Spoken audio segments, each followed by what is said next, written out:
শান্তিপুর গ্রামের মেধাবী ছাত্র টুনা। তার বাবা একজন কৃষক, তাই সে সরকারি চাকরি পেয়ে তার বাবাকে সাহায্য করতে চায়। আগামীকাল ছিল তার চাকরির পরীক্ষা, তাই সে রাত দিন এক করে পড়াশোনা করে। পরদিন যখন সে পরীক্ষা দিতে যায়, সে তার সব প্রশ্নের উত্তর খুবই সুন্দরভাবে দিয়ে দেয়। তারপর তাকে শেষ প্রশ্ন করা হয়। তোমার কি কোনো কোটা আছে? না, আমার তো কোনো কোটা নেই। আমি তো সবই প্রশ্নের উত্তর দিয়ে দিলাম, তাহলে কোটার কি দরকার? তুমি জানো না, কোটা ছাড়া সরকারি চাকরি পাওয়া যায় না?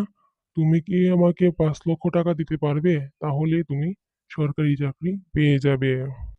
আমার বাবা একজন কৃষক, আমার কাছে এত টাকা হবে না। তাহলে তোমাকে চাকরি দেওয়া যাচ্ছে না, চলে যাও। মন খারাপ করে টুনা বাড়িতে চলে যায়। বাবা, আজও মনে হয় তোর চাকরি কোটার কারণে হয়নি। আমার যুদ্ধের আগে জন্ম নেওয়া দরকার ছিল, তাহলে তোর সহজে চাকরি পেয়ে তাহলে তোকে আর এত কষ্ট করতে হতো না। বাবা, তুমি এমনটা বলো না। যেখানে আমার মেধা কাজ দেই না, সেখানে আমি কোটার সাহায্য নিয়ে চাকরি পেতে চাই না। তাহলে এখন কি করবি?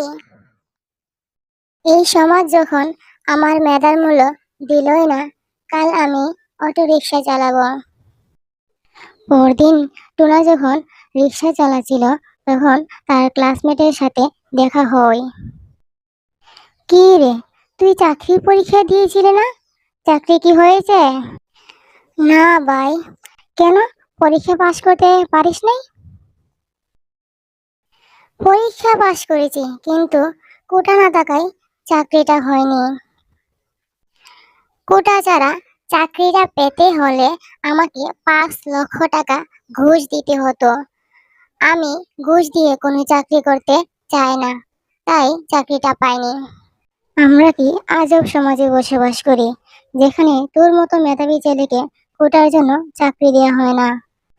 মেধাবীরা চাকরি না পেয়ে বিদেশে চলে যাচ্ছে, আর এভাবে আমাদের দেশ থেকে মেধা পাচার হয়ে যাচ্ছে। দেখবি একদিন জাতি মেধাবিহীন হয়ে যাবে।